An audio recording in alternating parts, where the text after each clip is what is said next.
Ajoutez les œufs à l'avocat et voyez ce qui se passe. J'ai coupé un avocat en cubes, je vais ajouter 4 œufs. Ensuite, je peux tout mettre dans un mixeur. Prends des notes, ces astuces exclusives, c'est seulement ici que tu les trouves avec moi. Vous allez adorer cette recette, la saveur est incroyable à la fin. Je vais ajouter une tasse de sucre dans ce mixeur et aussi une cuillère à soupe de beurre. Pour améliorer encore plus, j'ajoute une tasse de light. Je vais couvrir et mixer jusqu'à ce que tous les ingrédients soient bien intégrés. Dis-moi de quelle ville tu nous regardes, que je puisse t'envoyer une accolade spéciale. Aujourd'hui, mon salut va à René Olivier de Paris. Je suis ravie que tu apprécies nos recettes. Regarde comme ça rend, c'est parfait comme ça. Hier, j'ai préparé cette recette pour mes amis. Ils ont tellement aimé qu'ils m'ont demandé de venir ici vous l'enseigner. Je vais tout transférer dans un saladier.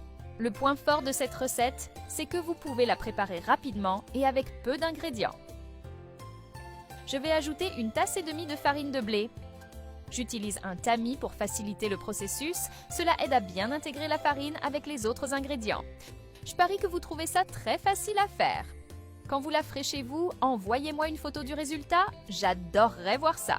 Maintenant, je vais bien mélanger. La couleur va changer et ressembler à ceci. Je vais ajouter une cuillère à soupe de levure chimique. Continuez à mélanger doucement, sans vous presser.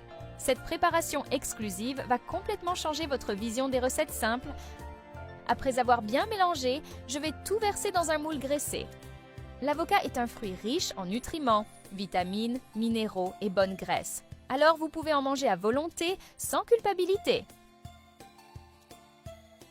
Quand vous faites un gâteau chez vous, quel type d'ingrédients aimez-vous ajouter? C'est si facile à préparer que même ceux qui n'ont pas l'habitude de cuisiner réussiront cette merveille. Vous pouvez lisser la pâte avec une cuillère. Votre préparation doit ressembler à ceci, super simple à réaliser.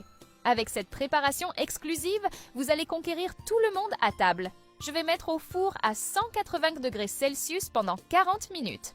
Je vais utiliser une assiette pour le retourner, puis je peux déjà couper et servir. Cette recette est exclusive et a été pensée pour ceux qui aiment la simplicité sans faire de compromis sur la saveur. Regardez comme l'aspect visuel est incroyable, je suis sûre que le goût est tout aussi parfait. Maintenant que vous avez appris à préparer cette délicieuse recette, faites-la chez vous et surprenez tout le monde. C'est une excellente option pour rassembler la famille. J'adore préparer ce genre de recette, juste pour vous montrer qu'avec peu d'ingrédients, on peut faire quelque chose de fantastique. C'est une de ces recettes qu'on fait une fois et qu'on n'oublie jamais tellement elle est délicieuse et pratique. Facile à faire, délicieuse à manger et impossible de ne pas en reprendre.